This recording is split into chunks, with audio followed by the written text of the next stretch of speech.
Guru and his grace. And we're reading from this chapter 10, Instructing Spiritual Masters. And I'm kind of savoring the opportunity to do this talk because I only have a few pages left in the book. And then what will I do, you know? Well, we can go to another book. It's Well, we'll see. We'll see how the Sri Dharma's Literary Society and Hare Krishna movement, Yeah. continues on here. So I'm reading about the instructing spiritual masters, and everything here we've kind of heard this before. So uh, I think I'm just going to try to read without too much commentary. Um, and let me just switch over to a different view here. Hang on, so I can read this a little better. Here we are. So someone asks Srila Sridhar Maharaj, they say, can you explain how the principle of disciplic succession works? I was under the impression that in your teaching, there must be an unbroken chain of disciplic succession, beginning with God himself, in order for the knowledge to be properly understood. But when I read Bhaktivedanta Swami Prabhupada's Bhagavad Gita as it is, I found that the disciplic succession contained only 38 names, although it says that the system is 50 centuries old. If this is a complete list, how are we to understand these apparent historical discrepancies? And Srila Sri Ramash answers. He says, our Guru Parampara, disciplic succession, follows the ideal, not the body. It is a succession of instructing spiritual masters, not formal initiating spiritual masters. In a song about our Guru Parampara, written by Bhaktisiddhanta Saraswati, it is mentioned Mahaprabhu Sri Chaitanya Radha Krishna Mahayana Rupanuga Chanara Jivan. The highest truth of Krishna consciousness comes down through the channel of Shiksha Gurus, instructing spiritual masters. Those who have the standard of realization in the proper line have been accepted in the list of our disciplic succession. It is not a Diksha Guru Parampara, a succession of formal initiating gurus. Diksha, or initiation, is more or less a formal thing. The substantial thing is shiksha, or spiritual instruction. And if our shiksha and diksha gurus, or instructing and initiating spiritual masters, are congruent, then we're most fortunate. There are different gradations of spiritual masters. In the scriptures, the symptoms of guru and the symptoms of disciple are described. The guru must be qualified in so many ways, and the disciple must also be qualified. Then, when they come in connection, the desired result will be produced. We are concerned with Krishna consciousness wherever it is available. In the Bhagavad Gita, and especially in Srimad Bhagavatam, Krishna says, I start the Krishna consciousness movement, but gradually, by the enervating influence of the material world, it weakens.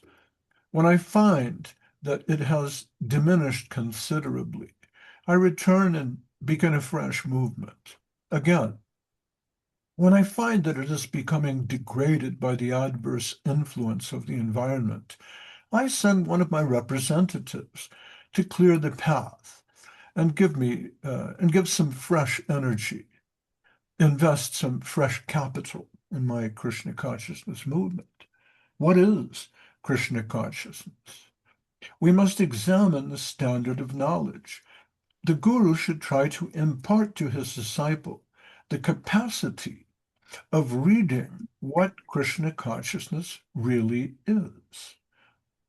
Krishna consciousness is not a trade.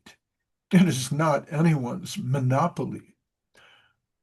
The sincere souls must thank their lucky stars that they can appreciate what Krishna consciousness is, wherever it may be.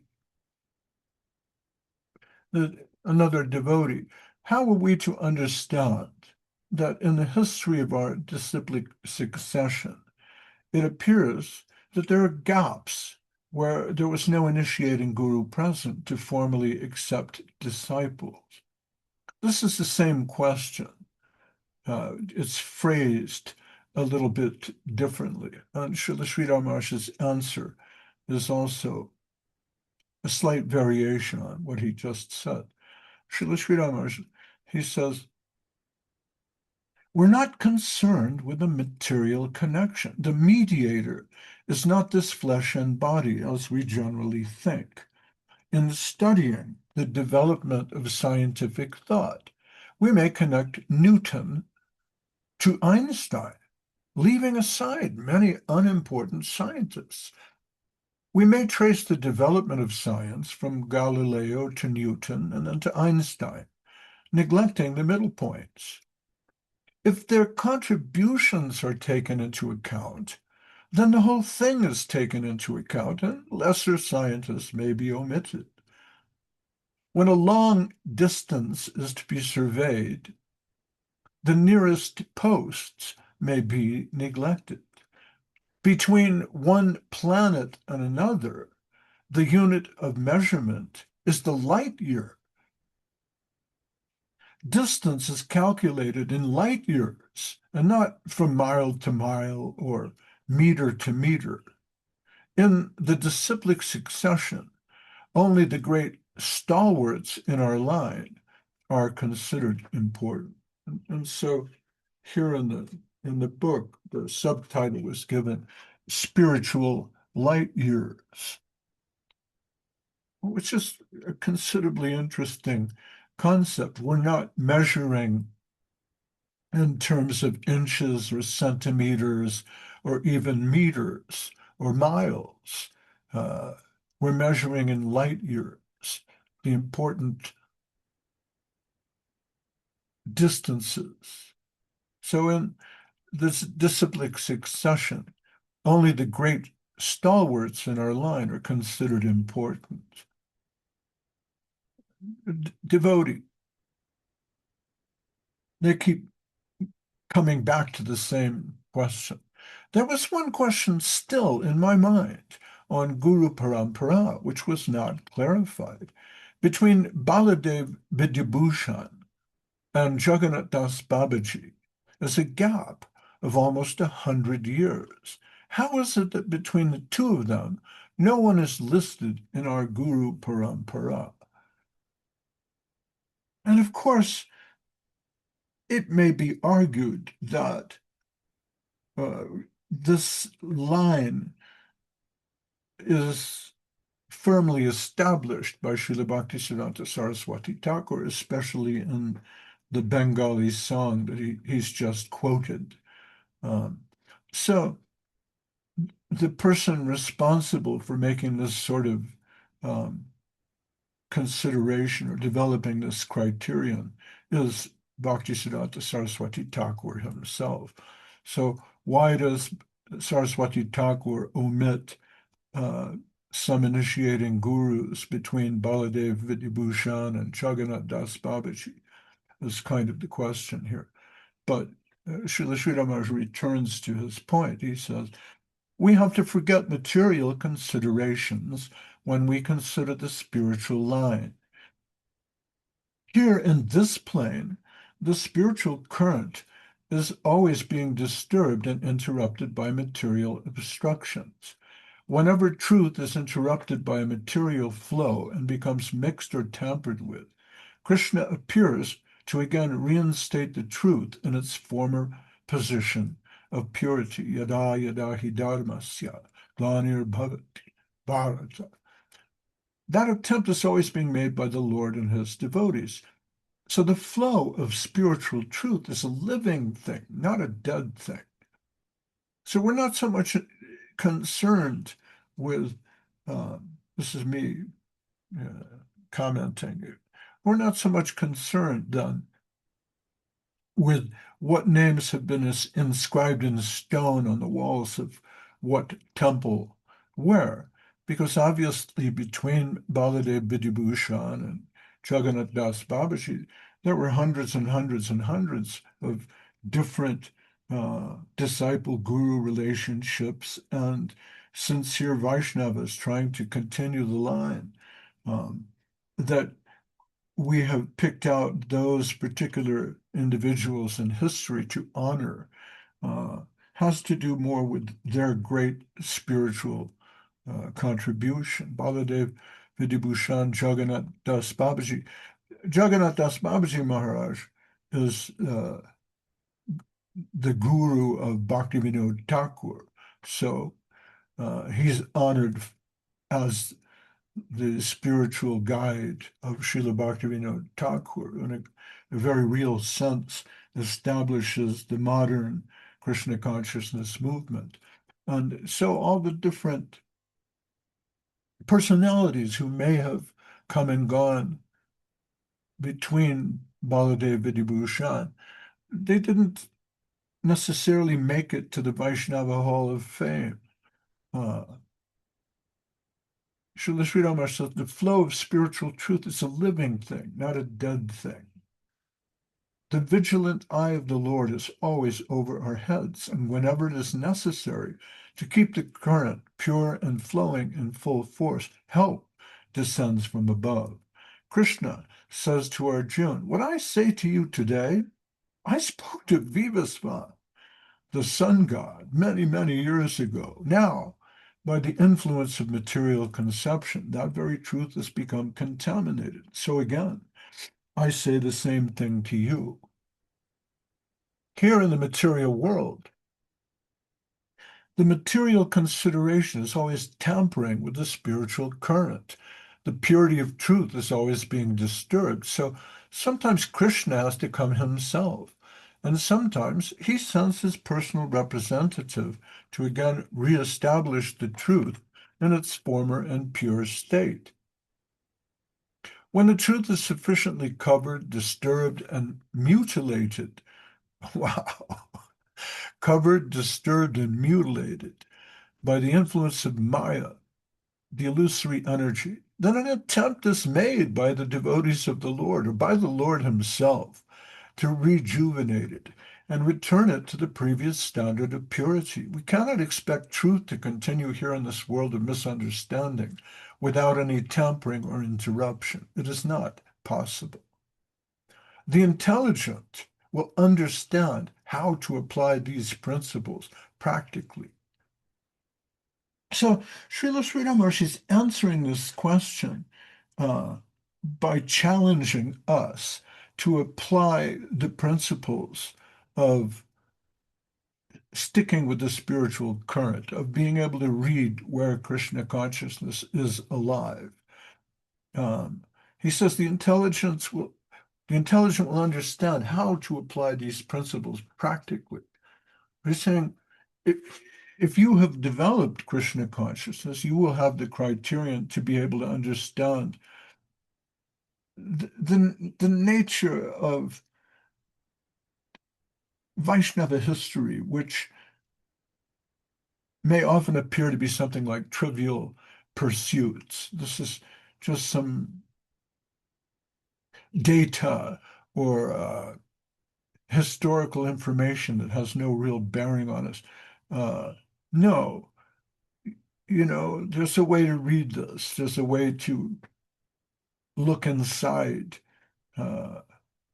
Vaishnava history by applying the principles mentioned in Bhagavad Gita and Bhagavatam that we just heard practically.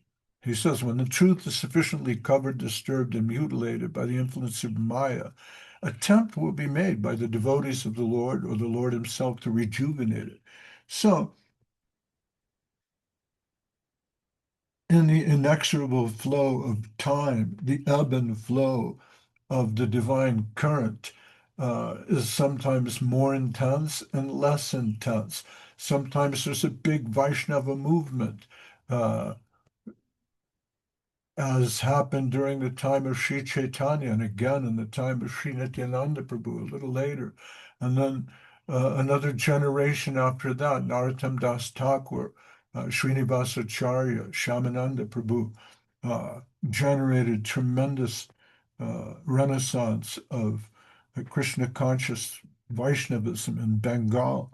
Um,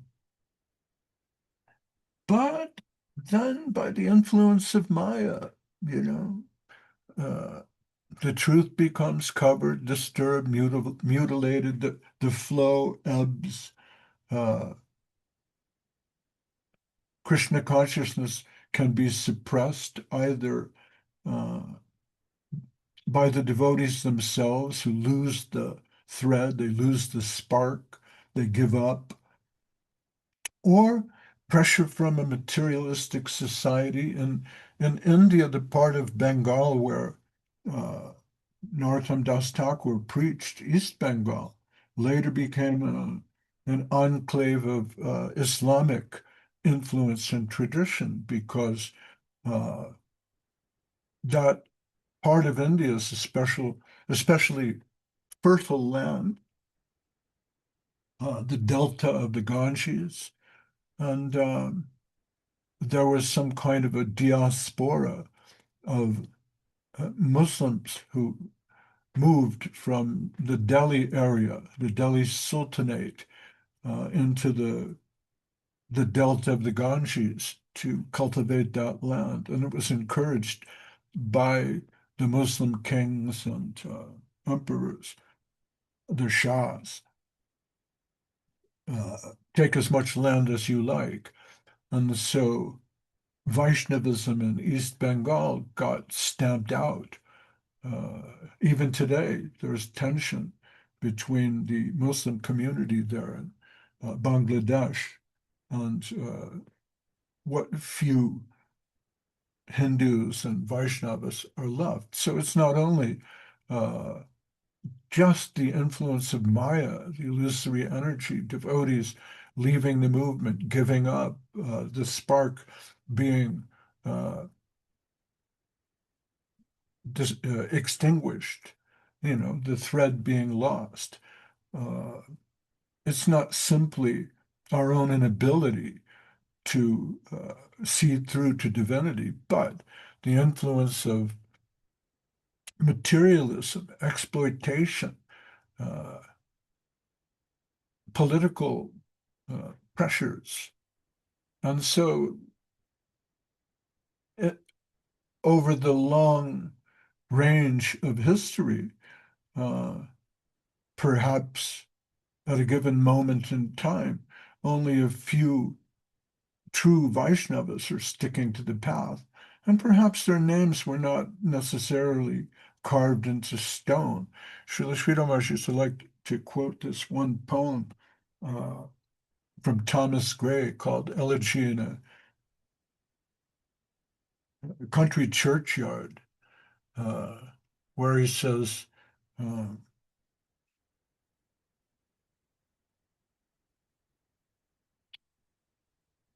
the boast of heraldry, the pomp of power. Uh, I can't remember the line right off the top of my head, but he says, um, full many a gem of purest ray serene, the dark unfathomed caves of ocean bare. Full many a rose is born to blush unseen and waste its perfume on the desert air. The boast of heraldry, the pomp of power, and all that beauty, all that wealth e'er gave, a way to like the inevitable hour, the path of glory leads but to the grave. Uh, so there's many a Vaishnav rose whose uh,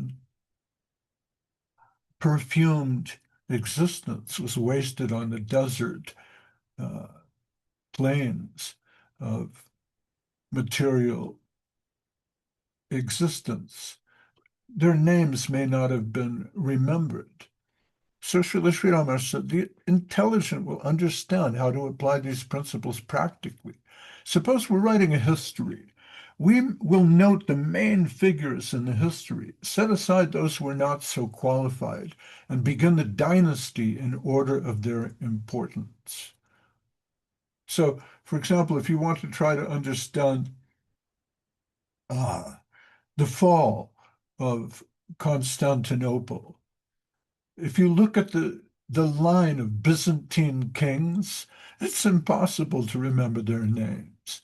And so we got the expression, this is a Byzantine history, meaning this is so obscure and difficult to untangle that it's best left aside for the moment.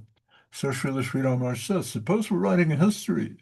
We'll note the main figures in the history, set aside those who are not so qualified, and begin the dynasty in order of their importance. So our real dynasty in the modern Vaishnava world begins with Jagannath Das Babaji. But Babaji Maharaj is linked to Baladev Vidibhushan, Vishwanath Chakravarti Thakur, and all those who support the line of Rupa and Raghunath and Sri Chaitanya Mahaprabhu. So he says, those who are negligible will not be mentioned. Srila Sri Ramakrishna may even be contemplating himself in this utterance, because, of course, we have ISKCON, the International Society of Krishna Consciousness. They don't particularly consider Srila Sri Ramakrishna to be a giant of Vaishnavism. They like to think it's Bhaktisiddhanta, Srila Prabhupada, and me. So Srila Sri Ramakrishna says those who are negligible will not be mentioned. In a similar way, those who are really thirsty for spiritual truth like to see the line of pure spiritual heritage. So those who are truly thirsty for spiritual knowledge, they'll love to take a look at Vishwanath Chakravarti Thakur and his particular point of view in the Bhagavatam. His commentary on the Bhagavatam is a real spiritual jewel. Baladev Vidyabhushan, his point of view on Bhagavad Gita is treasured by anyone who wants a Vaishnava view of Bhagavad Gita. Bhagavad Gita, of course, has millions and millions of Mayavad and personal Shankaracharya style commentaries that twist the simple language of the Gita and say, well, when Krishna says me, he means me. So who am I? I'm me.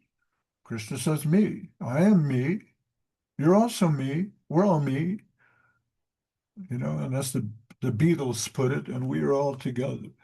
But this is not really the true message of Krishna. We believe that Krishna is the Supreme Personality of Godhead, and when he says surrender to me, he means surrender to God. He's not saying, oh, me, the divine me.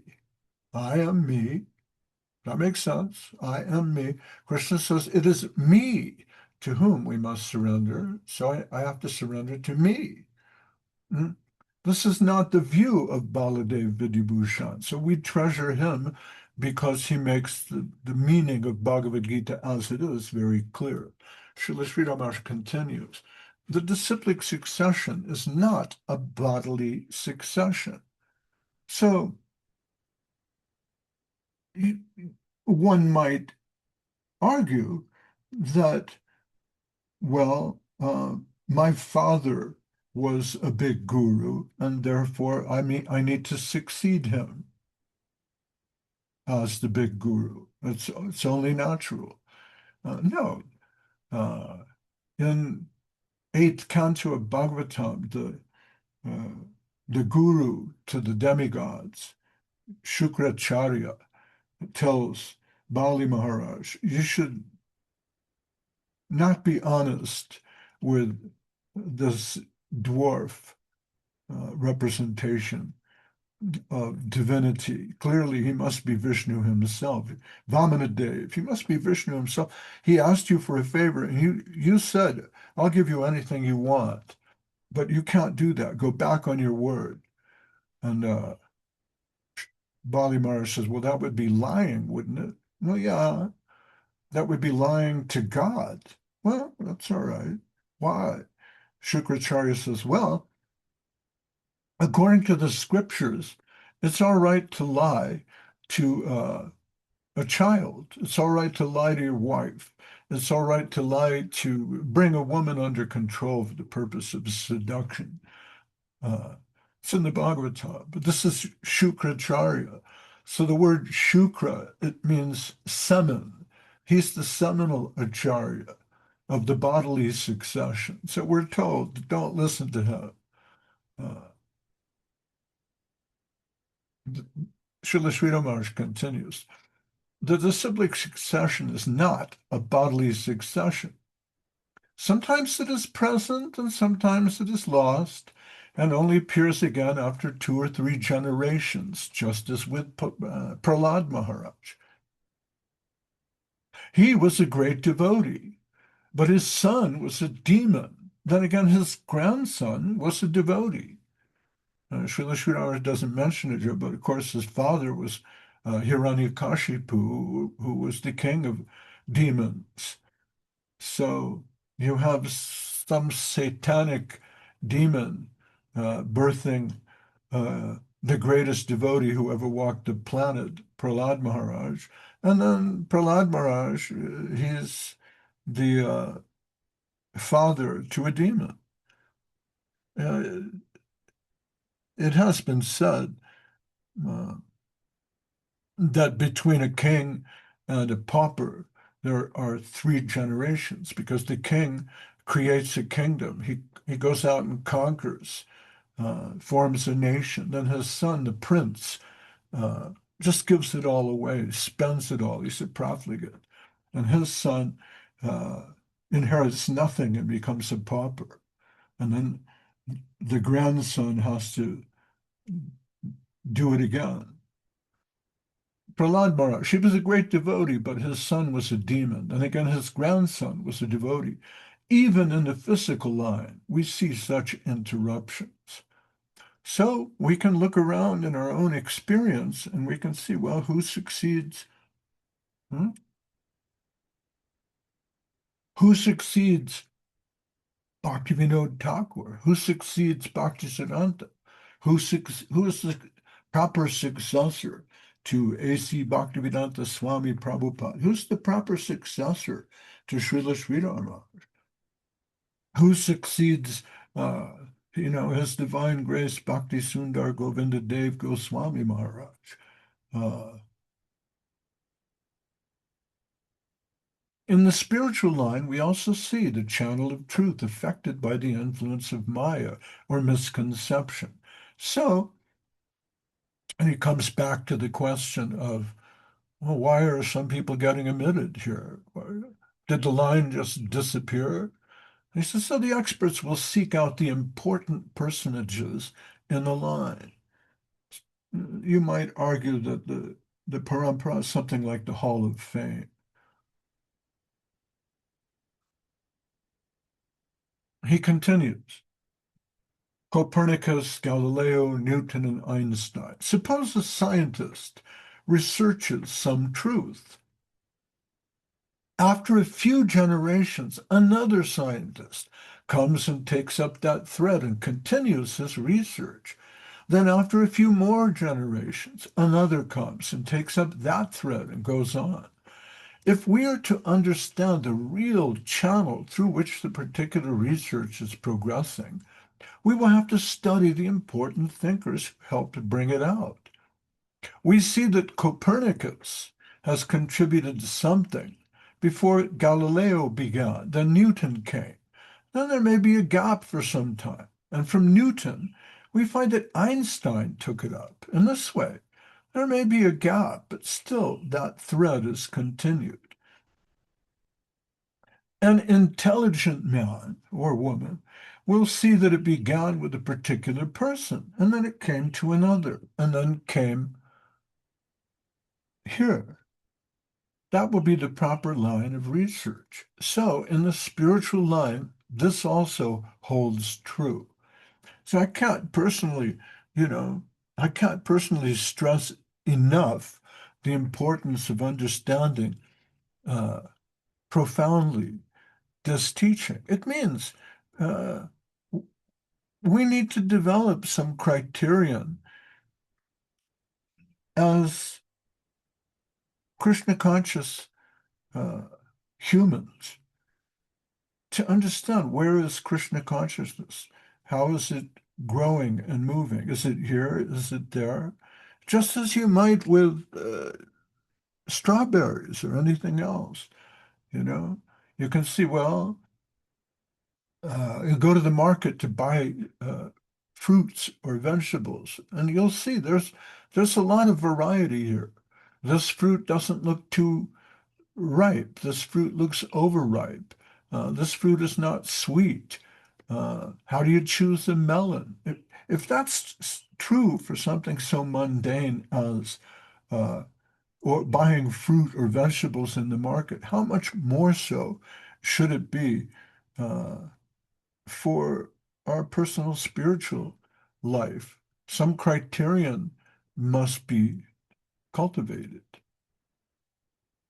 Those who cannot understand this simple point are guided by physical considerations, Srila Sri Ramanuj continues. And so, you know, you can say, well, somebody who's guided by these sorts of physical considerations, they may be considered as neophytes or beginners. There's nothing wrong with uh, somebody who's beginning something, but it should not be the duty of a beginner to uh, criticize the service and adhikar of more advanced and experienced devotees. Those who cannot understand this simple point are guided by physical considerations. They do not understand what is real spiritual truth. For them, the physical continuation is the Guru Parampara. But those who have their spiritual eyes awakened say, no,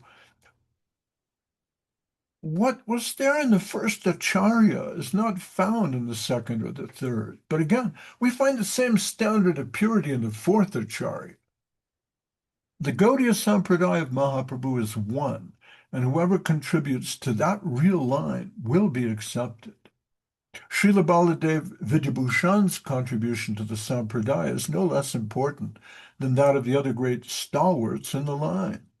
He may be a member of another line, the Madhva Sampradaya in the physical sense, but his contribution, especially in attracting people to Gaudiya Vaishnavism with his commentary on the Vedanta Sutra, cannot be neglected by the students of posterity. So there are, you know, uh,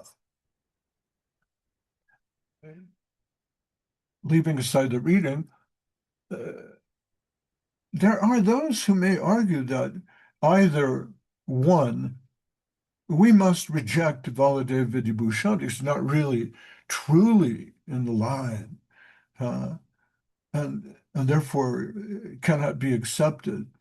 And there's others who will say, well, you know, if Baladev Vidyabhushan is so important, then we should go to the Madhva line. We should not be in the Rupanuga line. We should go to Madhva. And, you know, I say this because I've seen it. But Srila Sridhar is saying, we incorporate Baladev Vidyabhushan in our line because of his commentary on Vedanta Sutra, Bhagavad Gita, and other things. So his contribution has been utilized by our acharyas, considering the degree, the essence, and the purity of his thought in our spiritual line. Shastra Guru, Shiksha Guru, Diksha Guru, and Nam Guru are all taken together. In this way, a real channel has been given to save us, to keep up the flow of the highest truth from that world to this world. This policy has been adopted by the acharyas. Wherever we have found any contribution that is by the will of Krishna, the highest contribution to the line, we've accepted it. So we accept Shastra Guru, Shiksha Guru, Diksha Guru, Mantra Guru, Nam Guru. We accept them all as our Guru. So again, commentating, uh, there may be some differences between Shastra Guru, Shiksha Guru, Diksha Guru, Mantra Guru, Nam Guru. Why? Because maybe your Diksha Guru will tell you, just water the plants around the temple. That's your service. That's your duty. But shouldn't I study the Shastra? No, not right now. Just water the plants. And so disciples will differ. Different disciples will say, well, Gurudev said we must water the plants. We must protect the garden. That's the important thing. Shastra is not important. Don't study the, he said don't study the Shastra. Don't be a Jnani, you know. Well, that might work. It depends on your faith. The Shastra Guru is there to initiate you in deeper considerations, uh, gradations of understanding about the faith, and to help you realize, okay, well, this is logical. It makes sense. There's a great tradition behind it. It's not just Gurudev. There's thousands and thousands of saints and sadhus who have seen these truths. So that may bolster your faith. Shastra Guru helps you like that. Shiksha Guru helps you when he says, okay, I noticed that you hate plants. If you're out in the sun watering the plants, you get sunstroke, you get sick. So we're going to change your service. You should probably uh, work in the kitchen, cook the prasadam for the devotees. And another person he'll see, well, I see that you don't like cooking. You hate cooking. You're afraid of fire. You don't like getting cut with knives. So we'll move you to a different service. Your service can be cleaning the temple. And then there's other Vaishnavas who cannot commit themselves to that sort of level of temple worship or churchiness or being part of a chapel service. They may be told, well, print books, distribute books, tell your friends about Krishna consciousness, or give a good example, show others by your example what this is.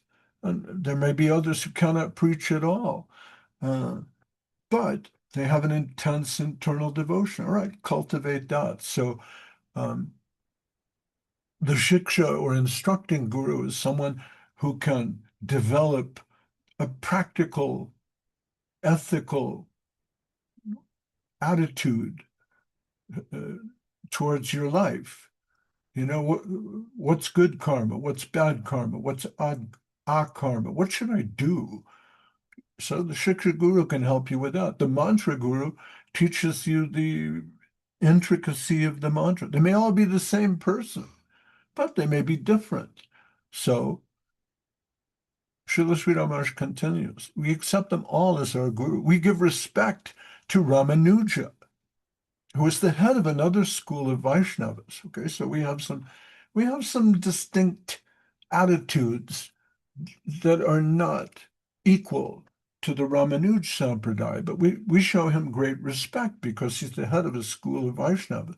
But we do not give respect to a Sahaja, an imitationist who represents themselves in the line of Mahaprabhu, but do so only in the physical sense, who is mutilating and tampering with the real teachings of Mahaprabhu. The imitationists are not considered. Someone once asked Srila Sridhar, what's worse, a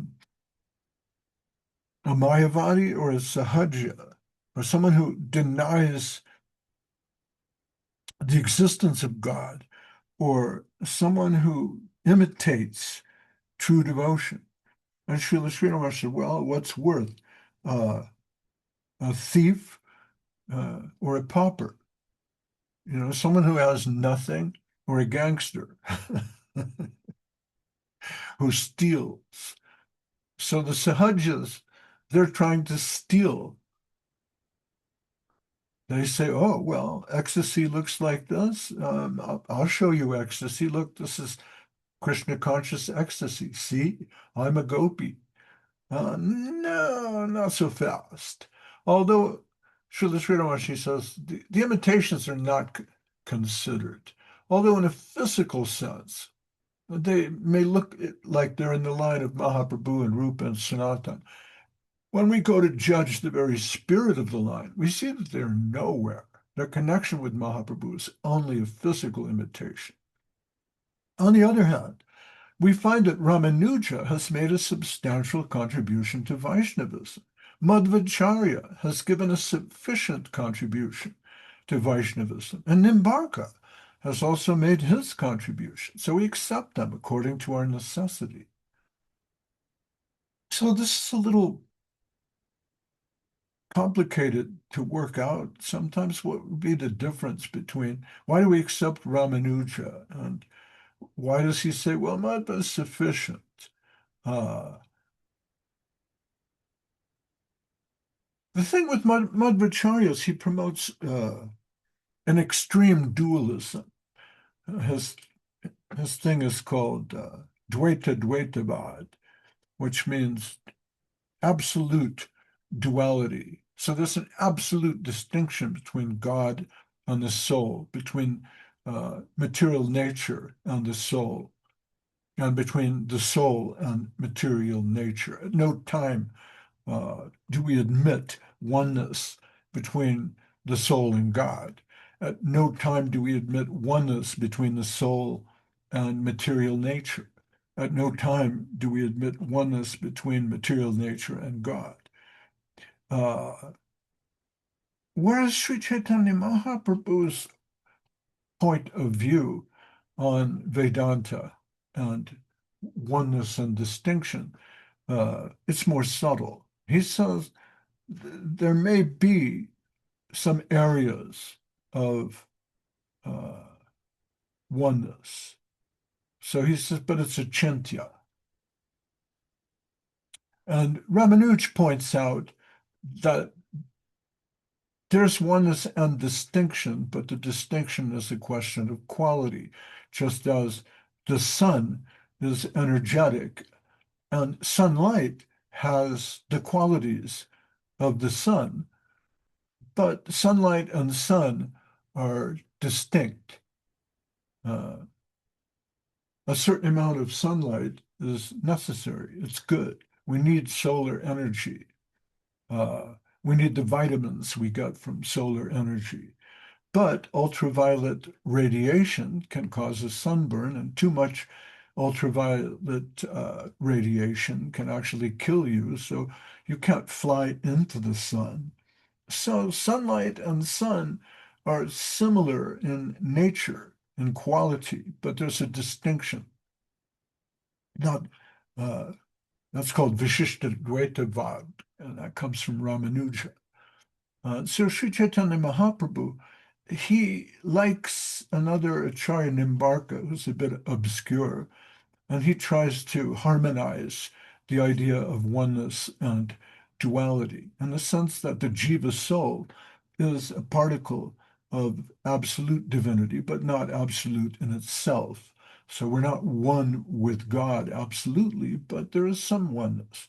And we're not absolutely distinct from material nature in the sense that even microbes appear to have some kind of consciousness. So there's consciousness everywhere, but not completely developed. And in this way, oneness and distinction are problematic. Sri Chaitanya Mahaprabhu recognizes this, and he says it's a chintya. It's very difficult to work out. So he says, on the one hand, we find that Ramanuja has made a substantial contribution to Vaishnavism. Madhvacharya has given a sufficient contribution to Vaishnavism, and Nimbarka has also made uh, his contribution. So we accept them according to our necessity, but we reject the physical so-called current keepers because what is found there is all mutilated and tampered with. This is why we don't like Vidyapati, Chandidas, Ram Krishna, uh, because Ram Krishna's point, for example, is it's all one. I can be Shiva, I can be Durga, I can be Ganesh, I can be Krishna, because in the end, Krishna, Shiva, Durga, Ganesh, they all merge into the one infinite divine light, which is me. And Krishna says, Mam ekam sharanam raja. Mam, me. Ekam means one, the one me. We must merge into the one me. So his agenda, the agenda of Ramakrishna is really uh, Shankarism or oneness or Mayavadism, although apparently he will sing the songs and bhajans of Narottam Das Thakur, or he'll change that up for Chandidas and Vidyapati, who were materialistic poets who tampered with sacred ideas about Radha and Krishna and wrote very beautiful poetry and very lovely songs that are part of the Bengali tradition of song and poetry and quite moving, but uh, it's physical, it's mutilated, it's tampered with. There's a proverb, Srila Sri Ramakrishna continues, which is more useful, the nose or the breath? The intelligent will say that the breath is more essential than the nose. To sustain the life, the nose may be cut off, but if the breath continues, one may live. We may consider the breath to have more importance than the nose. The physical form will misguide people to go away from the truth and follow a different direction. So, especially the imitationists, professional imitationists, uh, will demonstrate great love for Radha and Radhe, Radhe, Radhe. But in the background, they're materialists.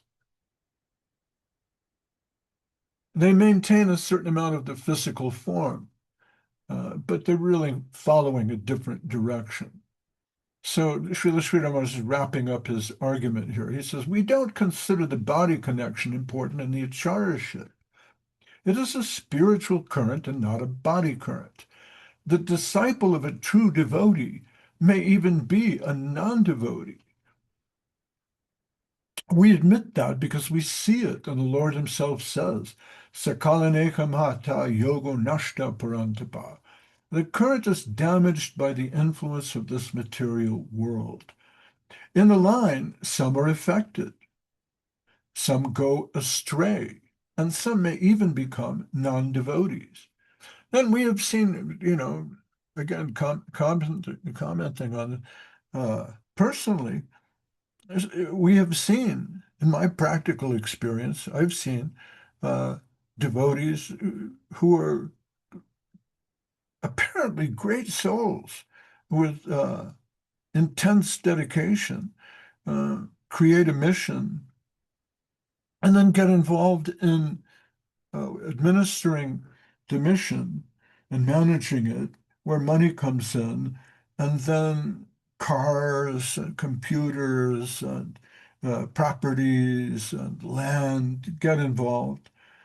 And then little by little, the dedication is on the back burner, so to speak. The dedication is diminished to the point where uh, maintaining an institution becomes everything, and maintaining a money flow, a financial current becomes more important than maintaining the spiritual current. And then sex rears its ugly head. Uh, in the case of sannyasis, it would be women, but in the case of, women gurus, there may be men. And slowly it goes away. Srila Sridhar says, in the line, some are affected, go astray, and may even become non-devotees. And so later they wind up selling the mission, selling the properties, selling the computers, selling the cars. Um, the women who were very faithful and attractive become faithful servants and, concubines. And then if you ask uh, the big guru, so are you into this Krishna thing? They'll say, oh, Krishna, Buddha, Jesus, it's all the same, isn't it? I don't really believe in anything right now. Uh, I've seen this. I don't know how deeply it goes. Uh, there was a disciple of Jesus, I think it's Peter, who denies Christ 3 times before the rooster crows in the morning because the Romans approach him and say, so, do you know anything about this Jesus? Uh, and Peter says, oh, no, I don't know anything about him. He's, no. But you were seen in his company. No, you must be talking about someone else. Uh, but then again, he's still St. Peter. So some are affected, they go astray, they may become non-devotees, but perhaps beneath the surface, there's something still there. The current is damaged by the influence of this material world. In the line, some are affected, go astray, and may even become non-devotees. So the continuation through the physical succession is not a safe criterion to be accepted. We must trace only the current of spiritual knowledge. And the other day I was saying, uh, or just this morning I was saying, I took a little hiatus from these talks because I get physically tired. It's not easy to try to represent Srila Sri Maharaj's teachings and before experienced and esteemed Vaishnavas who can tell if I'm being sincere or if I know what I'm talking about. It's a great challenge to me at 71 years. And uh, I think sometimes I'm too old for this. I'm too tired. I can't keep doing it. Uh, but Srila Sri Maharaj, he's representing these things. He's creating this literature at around 91, 92 years old, where the bones barely respond to the muscle. And look what he's giving out. So this book, although it's compact, it's not, 1 million pages long. Uh, it contains very powerful, deep truths that are worth considering and understanding and incorporating in our particular criteria. He says, so the continuation through the physical succession is not a safe criterion to be accepted. It's a big point. Even though this will be insisted upon, that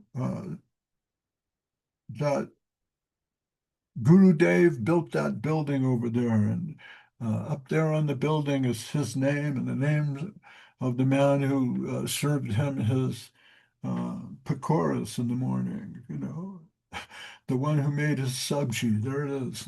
And so there's a physical relation there. We need to respect that and have chastity to this physical succession. But Srila Sri Rama says no. Continuation through the physical succession is not a safe criterion to be accepted. We must trace only the current of spiritual knowledge.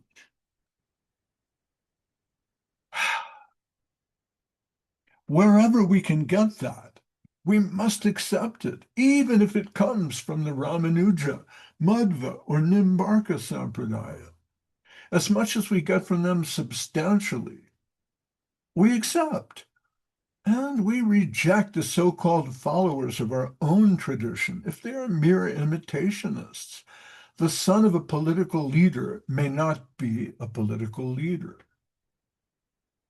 A political leader may also have a political succession.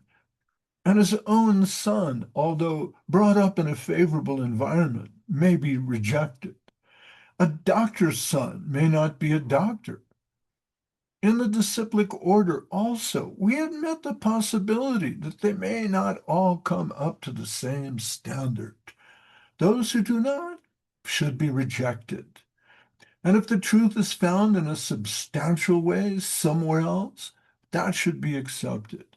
Wherever there is devotion and the correct consideration about Sri Chaitanya Mahaprabhu, our Guru is there. Who is our Guru? He's not to be found in the physical form. Our Guru is to be traced wherever we find the embodiment of the pure thought and understanding which Sri Krishna Chaitanya Mahaprabhu imparted to give us. Baladeva Vibhushan was very akin to the Madhva Sampradaya. But when it came in connection with Vishwanath Chakravarti Thakur, he showed great interest in Gaudiya Vaishnavism. He also commented on Srimad Bhagavatam and Jiva Goswami's Shat Sandarbha.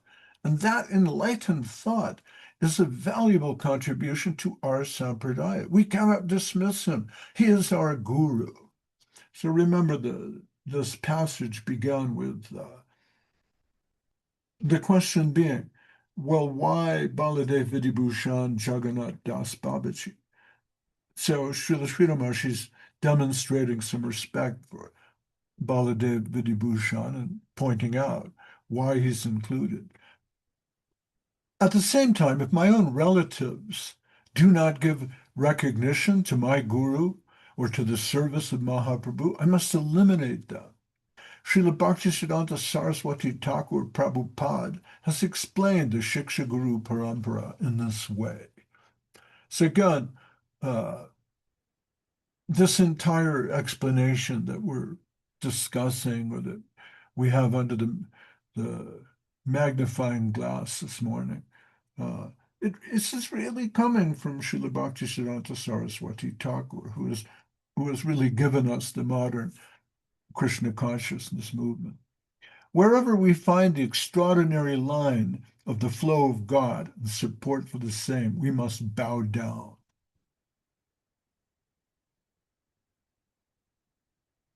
So I think I'm going to end here. He says, that line may appear in a zigzag way, but still, that is the line of my Guru Dev. In this way, it is accepted. We want the substance, not the form.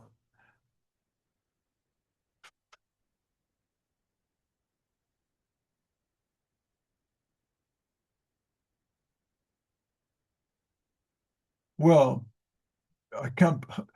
Hi, Hare Krishna. I'm reading from my computer screen, so I can't see.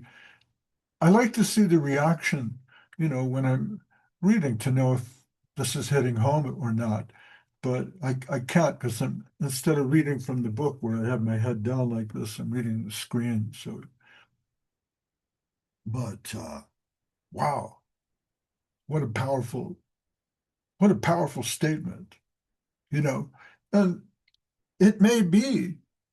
I was thinking as I'm reading this, you may find a letter from Srila Sridhar Maharaj or a statement or, uh, a tape recorded message where he says, okay, everybody must stay in the mud, you know.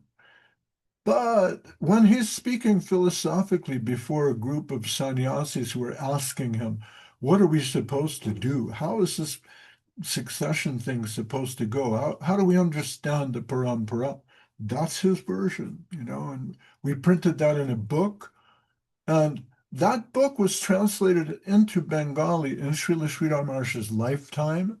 And he discussed it with Govinda Maharaj. So he knew very well the quality of the content of this particular book, you know? Pretty amazing. Well, that's going to wrap it up for today, boys and girls, ladies and gentlemen, children of all ages, Vaishnavas, Hare Krishna people, whole world sunshine, Prabhupada, Srila Sri Maharaj. Thank you very much, Gaura Bhakta Vrinda Ki Jai. And we'll try to see you all again. Live long and prosper.